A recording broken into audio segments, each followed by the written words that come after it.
Lander propulsion module से सफलतापूर्वक अलग हो गया है। लैंडर 23 अगस्त को चंद्रमा पर सॉफ्ट लैंडिंग करेगा और लैंडर विक्रम अपने अंदर रोवर प्रज्ञान को लेकर चांद की तरफ धीरे धीरे बढ़ रहा है।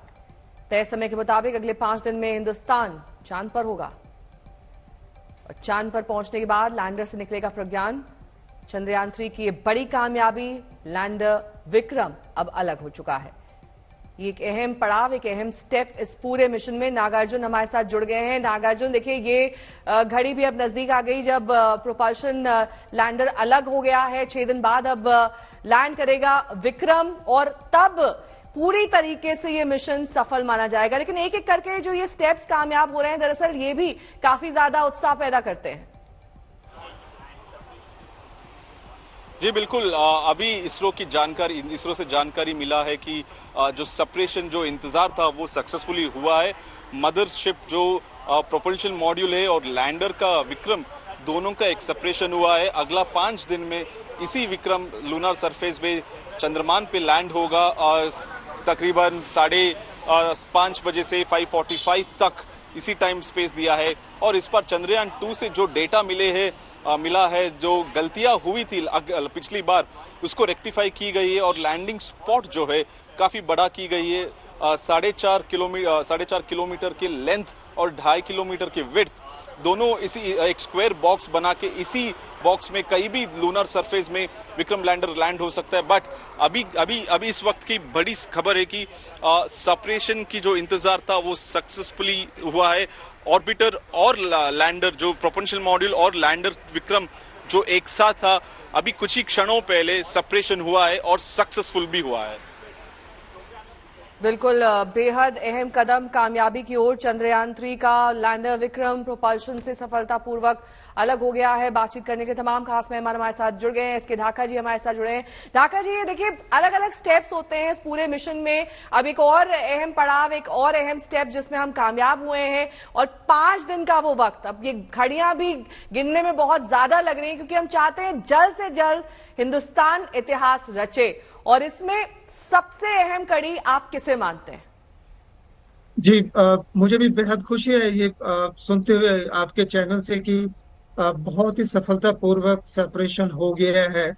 और उसके बाद आप लोगों को पता है कि जो असली जो रिजल्ट है, जो कारनामे हैं, वो आने बाकी हैं।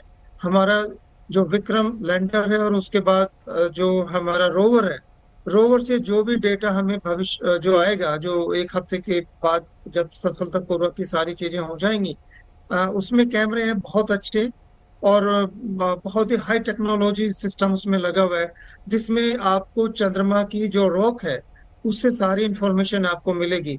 वहां पे किस टाइप के एलिमेंट्स हैं, उसमें एक लेजर सिस्टम है जो उसको बर्न करेगा और जो हमारी रॉक्स है उसको बर्न करके जो गैसेस निकलेंगी उसके पिक्चर्स लेके उसमें किस टाइप के एलिमेंट्स हैं वो इंफॉर्मेशन भी हमें मिल जाएगी। उसके अलावा वहां पे जो स्पेस सिस्टम, जो हमारा जो स्पेस वेदर है और किस टाइप के वहाँ अर्थक्वेक सिस्टम, उसकी भी जानकारी हमें मिलेगी। इसके अलावा जो एटमॉस्फेरिक कंडीशंस हैं, कंपोजिशंस हैं, ये सारे फैक्टर हैं। ये तस्वीरें ढाका जी, अगर आप अपनी टेलीविजन स्क्रीन पर देख पा रहे हैं, क्या आप हमारे दर्शकों को समझा पाएंगे इसका मतलब क्या है? मैं माफी चाहूंगा क्योंकि मैं देख नहीं पा रहा हूँ। सैटेलाइट इमेजेस आ रही हैं हमारे तक, जिसमें ये जो अहम स्टेप है ये अब भारत ने हासिल कर लिया है। इसमें कुछ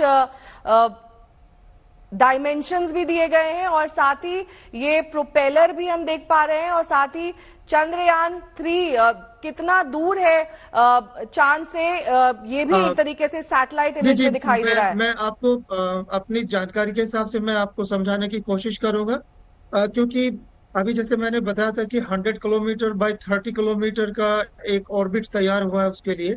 अब 30 किलोमीटर उसके नजदीक आएगा और उसके बाद हम उसको स्पीड को कम करने की दिशा में काम करेंगे। इसमें 153 किलोमीटर बाय 163 किलोमीटर दिखाई दे रहा है। जी, उसके बाद का जो स्टेप है वो ये होगा जो मैं बता रहा हूँ। अभी 153 163 वाला ऑलरेडी अचीव। उसके बाद है उसको रिडक्शन करना है हमें, और वो रिडक्शन करने के लिए वो 30/100 किलोमीटर होगा।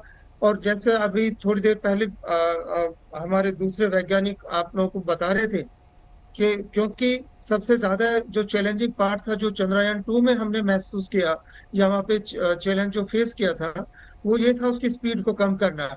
और उसकी स्पीड इस बार, उसका जो डायमेंशन है जहाँ पे उसको लैंडिंग होगी, वो कई गुना फालतू है पिछले बार के मुकाबले। इस बार हमारा 2.5 किलोमीटर बाई 4 किलोमीटर का ऊपर से कैमरा है, उसके बहुत ही स्ट्रांग है, जो ऊपर से देख के वो जज कर सकता है दैट कौन सी बेहतर जगह है जहाँ पे उसको लैंड करना है।